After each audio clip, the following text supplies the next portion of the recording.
ত্বক যদি রুক্ষ হয়ে যায়, ত্বকে যদি জৌলসতা না থাকে, অনেক কিছু ইউজ করেছো ত্বকে কিন্তু কোনো কাজ দেয়নি, তাহলে এই প্যাকটা একবার ইউজ করো। এটা তৈরি করবার জন্য লাগবে 2 চামচের মতো টক দই। টক দইয়ে রয়েছে প্রচুর পরিমাণে ল্যাকটিক অ্যাসিড, যেটা ত্বককে উজ্জ্বল এবং সুন্দর করে তোলে, ত্বকে দাগ ছোপ দূর করতে সাহায্য করে। এতে দেব 2 চামচের মতো চালের গুঁড়ো। চালের গুঁড়োটা আমি অনলাইন থেকে নিয়েছি। বাড়িতে যদি না থাকে তাহলে চালকে ভালো করে ধুয়ে শুকিয়ে নিয়ে তাকে ব্লেন্ড করে ছেঁকে নিও, তাহলে মিহি পাউডার তৈরি হয়ে যাবে। চালের গুঁড়ো ত্বকের মৃত কোষ দূর করতে সাহায্য করে, ত্বককে উজ্জ্বল করে তোলে। ত্বকের অতিরিক্ত তৈলাক্ত ভাব দূর করতেও চালের গুঁড়ো খুব কাজ দেয়। এই দুটো উপকরণ খুব ভালো করে মিশিয়ে নিতে হবে।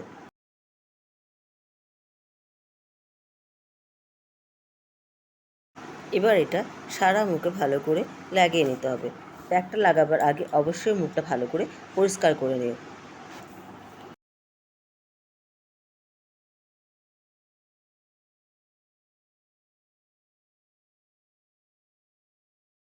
এটা লাগাবার পর 10 মিনিট ওয়েট করো। শুকিয়ে গেলে নর্মাল জল দিয়ে মুখটা ভালো করে ধুয়ে নিও।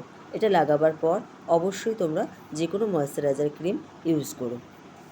ফ্রেন্ডস, যদি ভিডিওটা ভালো লেগে থাকে তাহলে প্লিজ চ্যানেলটিকে সাবস্ক্রাইব করে দিও। ভিডিওতে লাইক এবং শেয়ার করে অবশ্যই আমার পাশে থেকো।